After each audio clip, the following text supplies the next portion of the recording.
suatu pembaharuan ajarnamento, untuk suatu pembaharuan yang ada di dalam gereja juga di dalam pribadi.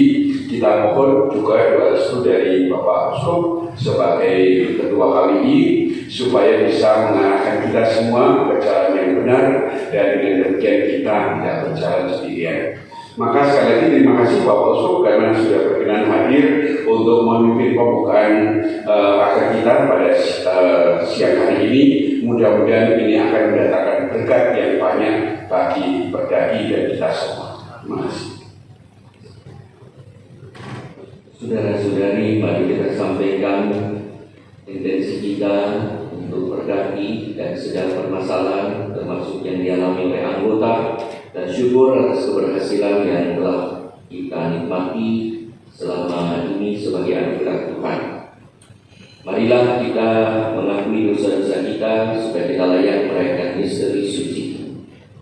Hai orang-orang yang rendah hati dan bersukacitalah, biarlah hatimu hidup kembali. Hai kamu yang mencari Allah, sebab Tuhan mendengarkan orang-orang miskin dan tidak memandang hina orang-orangnya yang ada dalam tahanan. Biarlah langit dan bumi memuji-muji Dia, lautan dan segala yang bergerak di dalamnya.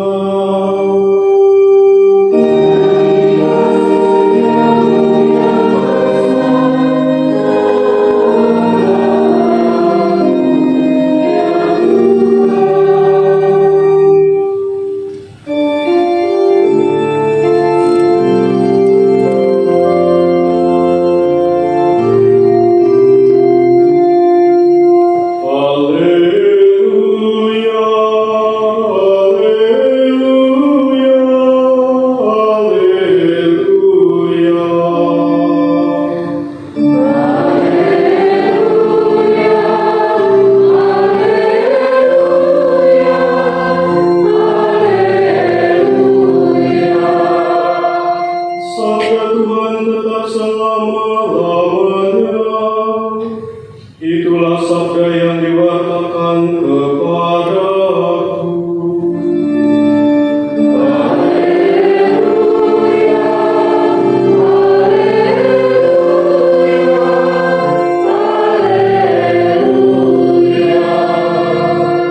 Tuhan bersamamu.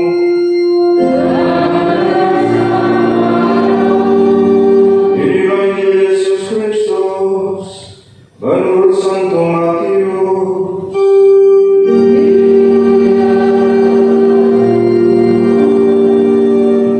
Seluruh Indonesia dan para romo, saya mengucapkan selamat atas RPK, Rapat Paripurna Anggota Perdadi. Semoga apa yang dicita-citakan berjalan dengan lancar yang berkaitan dengan perubahan. Sebagaimana kita ketahui juga perjalanan rumah sakit dulu itu ada, kalau ke dokter itu reguler, ada jadwalnya kapan, dokternya kapan. Yang darurat ada BD. Tapi sekarang perkembangan kan ada unit eksekutif yang janji jauh-jauh hari baru datang dokternya. Rupanya bisa juga begitu ya. Ada yang reguler Sabtu Minggu jam berapa, ada yang eksekutif misalnya besar, nanti tahun depan ada 100 tahun, ada 50 tahun, ada besar. Tapi juga ada yang UGD, gawat darurat. Yang ini itu gawat darurat. Baru minggu yang lalu saya dihubungi, pasti ada masalah, ada yang batal atau ada yang apa. Tidak mungkin saya dihubungi 1 minggu sebelumnya, pasti ada. Tapi sebagaimana pasien di gawat darurat kan tidak pernah ditanya kenapa, langsung ditolong. Saya langsung dia jawab, jadwal bisa. Saya nanti habis Jumat pertama di Bandung naik bus cepat ke sini.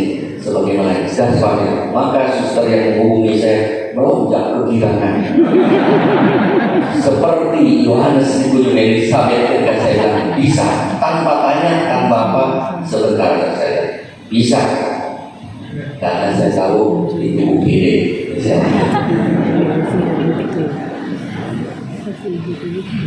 Saudara-saudara yang terkasih, ada banyak hal yang bisa membuat kita takjub akan seseorang. Misalnya cara bergaul, cara berbicara, mengajar, bekerja, melayani, berdoa yang luar biasa. Maka kita juga kagum kepada pahlawan-pahlawan kesehatan di Indonesia, di daerah-daerah. Wah, luar biasa sih. Wah, luar biasa sih. Bisa jadi orang-orang itu adalah orang yang kita kenal. Waktu sekolahnya kita kenal, waktu bergaulnya kita kenal. Kok bisa hebat sekali seperti itu? Demikian juga kita kagum akan berbagai karya kesehatan, klinik, rumah sakit, dan pelayanan kesehatan Katolik lain. Apakah kekaguman ini akan yang tampak dalam tampilan insani dan batas-batas manusiawi ini mengantar kita kepada realitas ilahi? Siapa yang berada di balik pekerjaan luar biasa? Jangan sampai ada yang membuat terpukau, malah menjebak kita pada keterbatasan manusiawi yang membuat kita justru mempertanyakan apa yang rukun dan mulia di balik tampilan fisik ini. Apakah pelayanan Katolik, pelayanan kesehatan Katolik yang pada umumnya sudah teruji dan terbukti bagus dalam memberikan pelayanan kesehatan yang luar biasa, mulai dari proses preventif, kuratif, dan promotif kesehatan? Pertanyaan, apakah semua itu juga akhirnya mengantar pada suatu pengalaman redentif, bahwa orang ditebus, disentuh, dan disembuhkan oleh Allah sendiri? Maka bukan hanya aspek badan saja, tetapi sisi rohaninya disentuh. Dan itulah tantangan pelayanan kesehatan Katolik dengan pelayanan umumnya. Kalau pelayanan kesehatan Katolik tidak membawa kepada pelayanan rohani seperti ini, sudah banyak rumah sakit bagus yang harus kita dukung dan kita puji. Rumah sakit Katolik hadir di pedalaman pada zaman dulu dalam sejarahnya. Karena di sana tidak ada puskesmas yang bermutu. Karena di sana tidak ada rumah sakit yang baik. Tapi ketika sekarang sudah muncul rumah sakit yang bagus dari pemerintah ataupun swasta lainnya yang tidak jelas-jelas menggunakan fondasi iman Kristiani, patut kita dukung dan patut kita puji. Dan kalau ternyata kita tidak masih rumah sakit atau klinik kita tidak mengantar pada pengalaman penebusan hidup, maka ada suatu pertanyaan, apakah masih harus dipertahankan atau inilah disebut dengan perubahan.